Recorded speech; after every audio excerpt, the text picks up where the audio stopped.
അപ്പൊ ഈ മിനിറ്റ്സിൽ പറഞ്ഞ കാര്യങ്ങൾ വസ്തുതയാണെന്ന് താങ്കൾ പറയുമല്ലോ, അതായത് താങ്കൾ ഉന്നയിച്ച വാദമാണ് ഇതിലേക്ക് എത്തിച്ചത് അല്ലെ? രണ്ട് എതിർപ്പുകൾ ഉണ്ടായിട്ട് ഇല്ലെന്ന് മിനിറ്റ്സിൽ ആദ്യം മനസ്സിലാക്കുക.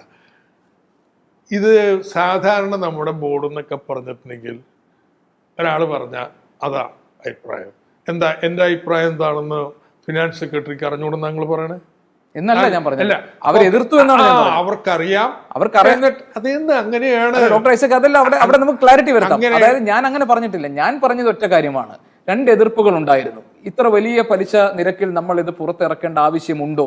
ഇല്ല, നമ്മുടെ നാട്ടിൽ തന്നെ പോരെ എന്ന അഭിപ്രായം പറഞ്ഞ ഒരു ചീഫ് സെക്രട്ടറിയും ഒരു ധനകാര്യ സെക്രട്ടറിയും ഉണ്ടായിരുന്നു. പക്ഷെ താങ്കൾ പറഞ്ഞു പോരാ, വിദേശ വിപണിയിലേക്ക് നമുക്ക് ഇറങ്ങാൻ പറ്റുന്ന ഒരു സന്ദർഭമാണിത്, ഇത് കേരളത്തിന് പിന്നീട് ഭാവിയിൽ ഗുണം ചെയ്യുമെന്നതാണ്.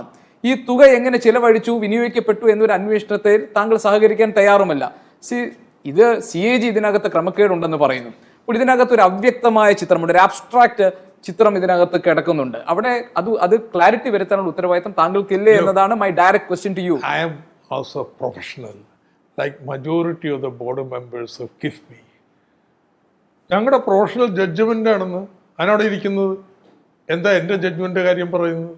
ഞാൻ എന്താ പറഞ്ഞത്? മറ്റുള്ളവർ പറഞ്ഞത് എന്താ വെച്ച് കഴിഞ്ഞിട്ടുണ്ടെങ്കിൽ ഇത് ഉയർന്ന പലിശയല്ല, അതിന് കഴിഞ്ഞ പലിശയല്ല. കേരള ഗവൺമെന്റിന് കിട്ടുന്ന പലിശക്ക് കേരള ഗവൺമെന്റ് സ്ഥാപനത്തിന് കിട്ടത്തില്ല. BB+ റേറ്റിംഗ് ഉള്ള ഇതുപോലുള്ള കമ്പനികൾക്ക് 10-25 കിട്ടിയിട്ടുള്ളത്. അമരാവതിക്ക് അങ്ങനെയാണ്. അതുകൊണ്ട് ഇത് അതിന് കഴിഞ്ഞ പലിശയാണെന്ന് കരുതാൻ പറ്റത്തില്ല. ഞാൻ പറഞ്ഞത് ഈ പലിശക്ക് ഇതെടുക്കേണ്ട പ്രാധാന്യം എന്താ? കിഫ്ബിയുടെ മൊത്തം ബോറോയിങ് എന്ന് പറഞ്ഞിട്ടുണ്ടെങ്കിൽ 30-40,000 crores rupees ബാക്കി സംസ്ഥാന സർക്കാരിൻ്റെ അനുകൂലം. ഇത്രയും വലിയ തുക നമ്മുടെ മണി മാർക്കറ്റിൽ ഇറങ്ങി എടുക്കണമെന്നുണ്ടെങ്കിൽ അതിനുള്ള ക്രെഡിബിലിറ്റി നേടണം.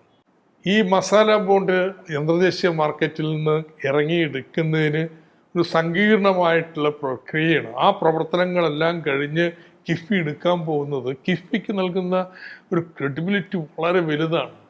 നമ്മുടെ മണി മാർക്കറ്റ് ഇത്രയും വലിയ വായ്പ എടുക്കാനുള്ള ഓപ്പറേഷൻസ് സഹായിക്കും. അത് പ്രൊഫഷണൽ ജഡ്ജ്മെന്റ് ആണെന്ന് അവരുടെ ജഡ്ജ്മെന്റിനോട് യോജിപ്പില്ല.